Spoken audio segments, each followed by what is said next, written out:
Hari-hari.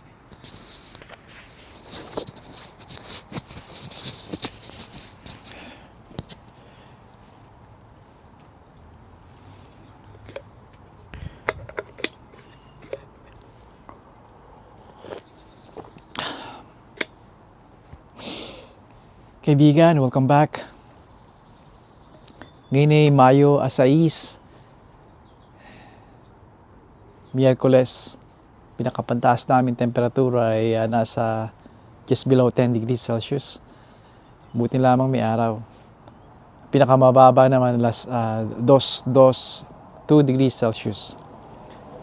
Mayroon kaming advisory, weather advisory, yellow weather advisory ay na nagsasabing merong frost mamayang gabi, overnight.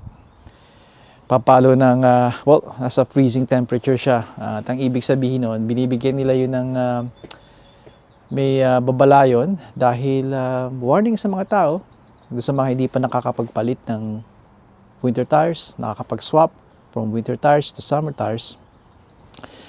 Doon kayo mag-iingat dahil alam kong karamihan sa inyo nag-swap na, and that's fine. Okay lang yun. Pero bigyan nyo ng konting ingat kung kayo ay madalas magmaneho ng gabi, madaling araw, dahil dun bumabagsak, nagdi-deep down yung temperatura na pag pumalo ng 7 degrees Celsius pababa, ay yung goma, kung kayo ay nag-swap na agad ng summer tires, bago man ito, brand new, ay hindi siya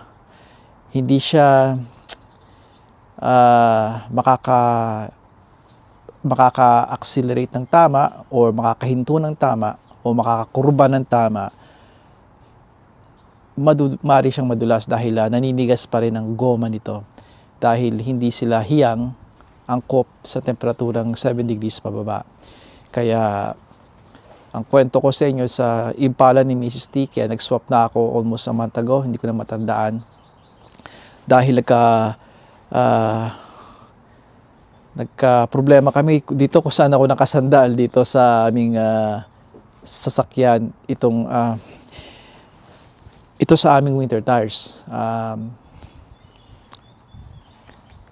Matanda na to, past na to sa due, kaibigan, itong winter tires. Nagkaroon na yung valve niya, nagkaroon na ng leaks do sa valve, kaya nung nasa trabaho siya, tumawag siya ng CAA, yung free towing service, free tow service namin sa kumpanya ng CAA, member siya. At hinila na naman dito ang sakyan natin, si Impala, dahil nga hindi mapunuan ng hangin din yon. I don't think inattempt nung guy dahil wala daw siyang pang-pump, pero kaduda-duda yon, o although hindi magandang indikasyon yon, di ba? Kung ikaw ang tow truck service, you should have everything, lahat ng arsenal pagdating sa posibleng arsenal na dalhin mo, nasa sakyan mo sana. Pambomba, even tayo, kaya natin magdala ng pambomba ng tires, di ba? Pang-charge, even mga coolant, at kung ano pa, even martilyo. Trust me, pampukpok o martilyo, trust me yan, kailangan mo yan kung magto-tow service ka. I know a little bit about fixing cars, not a mechanic, pero pampukpok kailangan yon. Pantap sa mga hindi mag-start, maybe mag-start ng starter nyo dahil doon yun lang kailangan tapik. Pansamantalang fix. Itong aming may bibili na kaming bagong winter tires, pero saka na natin pag-usapan yung pagdating ng fall o kung saan may magandang deal. Itong Goodyear namin na ito ay napaka Nordic winter tires na ito ay napakagaling. Ang problema lang nito, sobrang tagal na niya. Past due na kung na kailangan palitan, which is kung kailan ay 6 years. Now, kung lumampas kayo ang winter tires nyo ay 6 years, kailangan nyo ng palitan.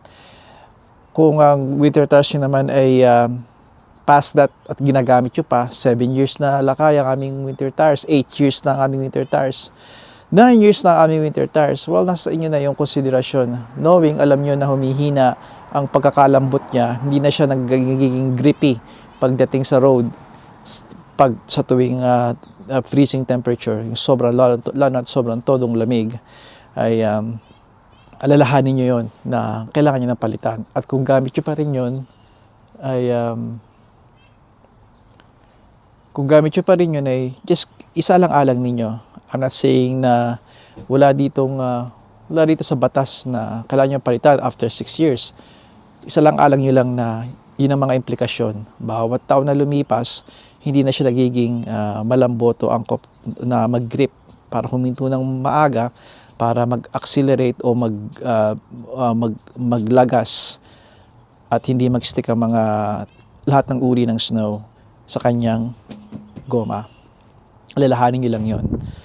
Hindi ako rito para mag-advise ako sa inyo, pero hindi ako mag-judge sa inyo. Dahil ako mismo, itong winter tires na to ay napakatagal na, pero hindi namin pinalitan. At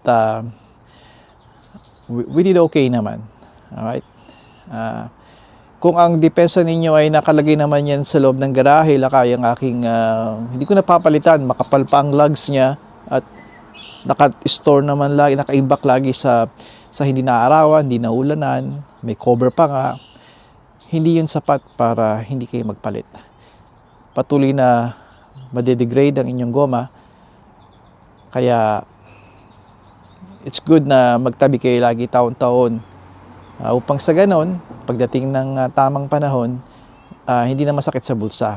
Average nito ngayon sa kasalukuyan video na to na ginawa, magsasalita ako, 2026 spring, ang winter tires ay pumapalo ng average ito, you're looking about kasama ng tax 1,500 sa isang dissenting winter tires. Makakuha ba kayo ng 1,000 bucks?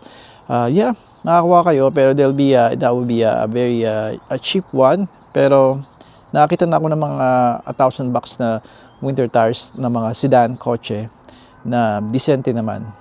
Nasa nagdadrive din yan. At yeah, makakakita pa rin kayo. Under 1,000, I doubt it. I doubt na brand new na galing sa mga tire shop. That will be looking at new market after ano yun? Marketplace. At yung mga Kijiji or Craigslist, sa mga online na mga nagbebenta, mga privately owned nila ang kanilang winter tires. Just be careful.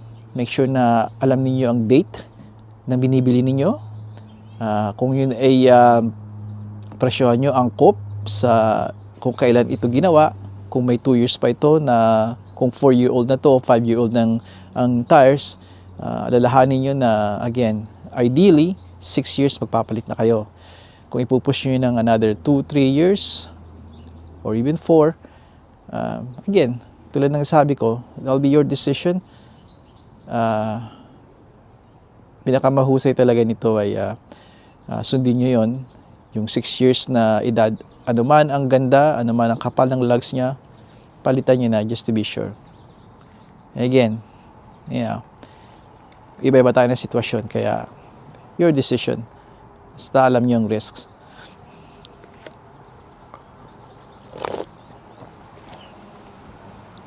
Okay. Yun lang aking babanggitin tungkol sa winter tires. I-end ko na itong video. At since meron pa akong mga oras, gagawa ko ng isa na namang video at sa lokasyon na ito. Kaya may gusto akong pag-usapan. At ito ay tungkol sa nangyayaring gasolina natin. No, hindi ako mag-uusap ng tungkol sa politika. Iniwasan ko na muna masyado yon. Although hindi ako pumapalya na makipag-usap ng politics at sumabay ng politics. At maging update sa mga politics sa ating nangyayari sa atin dito, particular sa Canada at US. Particular sa Canada ay gasolina, pag-usapan natin yan sa susunod na video. At yeah.